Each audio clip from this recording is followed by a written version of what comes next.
Cheese আমরা সচরাচর সবাই ব্যবহার করি আর অনেকেই পছন্দ করি চিজটা।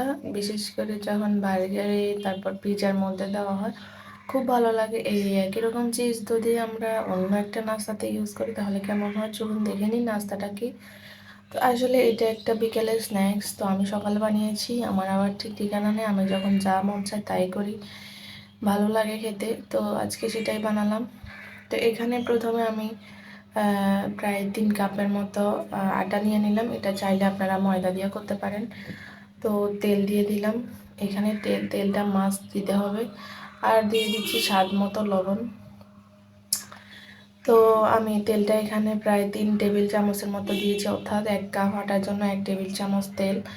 তো এরকম করে মেখে নিতে হবে যেন দলা পেকে যায়, এরকম পরিমাণ তেল দিতে হবে। আর পানি দিয়ে এখানে অল্প অল্প করে এটাকে মেখে একটা সফট ডো তৈরি করে নিতে হবে। আর এটা একটু রেস্টে দিলে ভালো হয়। আর আমি রেস্টে রাখলাম না, আমার সময় কম, সেজন্য আমি এটা সকালে বানিয়েছি। তো আসলে খেতে মন চাইছে সেজন্য বানিয়ে ফেললাম আর কি, এই হলো কথা। তো আর এখানে পেঁয়াজ কুচি করে আমি এখানে ভেজে নিচ্ছি তেলের মধ্যে। আর হচ্ছে এখানে পেঁয়াজগুলো একটু লাল লাল করে ভেজে নিয়েছি। ভেজে আর তারপরে এখানে একটু রসুন বাটা দিয়ে দিয়েছি। দিয়ে এগুলো একটু সুন্দর করে নেড়ে চেড়ে এখানে গুঁড়া মশলাগুলো দিয়ে দিয়েছি, হলুদ, মরিচ, ধনিয়া, জিরা। আর এগুলো দিয়ে একটু নেড়ে চেড়ে দিচ্ছি। তারপর এখানে আগে থেকে আমি আলু সিদ্ধ করে রেখেছি, আলু সিদ্ধ করে ম্যাশ করে রেখেছি।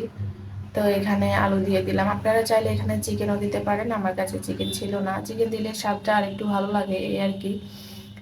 তো আলু আপনারা স্কিপও করতে পারেন, আবার আলু দিয়েও করতে পারেন।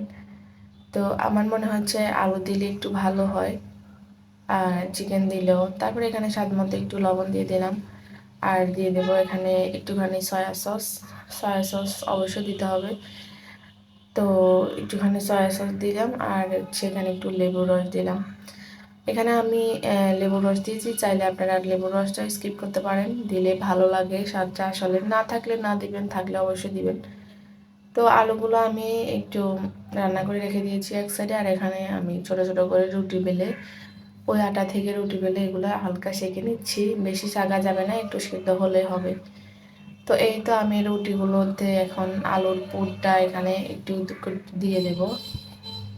ভিডিও দেখানো প্রসেস অনুযায়ী এভাবে দিয়ে দেব। এখানে আমি একটু কম কম দিয়েছি কারণ আমার রুটিগুলো অনেক বেশি হয়ে গেছে, তো কারণ সব কিছুতে দিতে হবে, সেই জন্য আপনারা চাইলে আর একটু বেশি দিতে পারেন। আর এখানে উপরে গ্রেট করা চিজ দিয়ে দিচ্ছি, দিয়ে এটাকে 2 ভাঁজ দিয়ে দিচ্ছি। তো আমার এখানে মনে হচ্ছে আলুটা একটু কম হয়ে গেছে, সেজন্য আর একটু দিলাম। দিয়ে এখন এভাবে এরকম করে আরও একটা আপনাদেরকে দেখাচ্ছি। এরকম আলুর পুরটা দিয়ে এভাবে হ্যাঁ একটু চামচ দিয়ে চ্যাপটা করে দিয়ে উপরে গ্রেট করা চিজ দিতে হবে। আর হচ্ছে এখানে যত বেশি চিজ দিবেন ততই মজা লাগবে। আমি এইটুকু পরিমাণ দিলাম। তো এরকম করে আমি সবগুলো বানিয়ে নেব। দেখেন এভাবে সবগুলো বানিয়ে নিয়েছি। তো এখন এগুলাকে পরোটার মতো একটু ছেঁকে নেব তেল দিয়ে, এপিট ওপিট করে লালচে করে ভেজে নেব পছন্দ মতো। তো যেমনটা আমি দেখাচ্ছি ঠিক তেমনভাবে দিয়ে দিয়ে দিচ্ছি আর কি। তো এরকম করে আমি সবগুলা ভেজে নেব। একটু ঢাকনা দিয়ে দিচ্ছি চিজগুলো গলে যাওয়ার জন্য, ঢাকনা না দিলেও চলবে। তো আমি দিয়েছি একটু মন চাইলো এই আর কি। পরবর্তীগুলোতে আমি ঢাকনা দিই নাই, চিজ এমনিতে গরম, তাপ লাগলে গলে যায়। তো এই তো আমার প্রথম 2টা ভাজা হয়ে গেছে সুন্দর করে। তো এখন এগুলো তুলে নিচ্ছি। কেমন হয়েছে আমার আজকের নাস্তাটা অবশ্যই জানাবেন। ভালো লাগলে লাইক কমেন্ট শেয়ার দিয়ে পাশে থাকবেন। আর এই নাস্তাটা কিন্তু অনেক মজা, বিকেলের নাস্তাতে, অতিথি আপ্যায়নে, যে কোনো অনুষ্ঠানে এটা অবশ্যই স্ন্যাক্স হিসাবে বানাতে পারেন। তো আমার আজকের ভিডিও পর্যন্ত।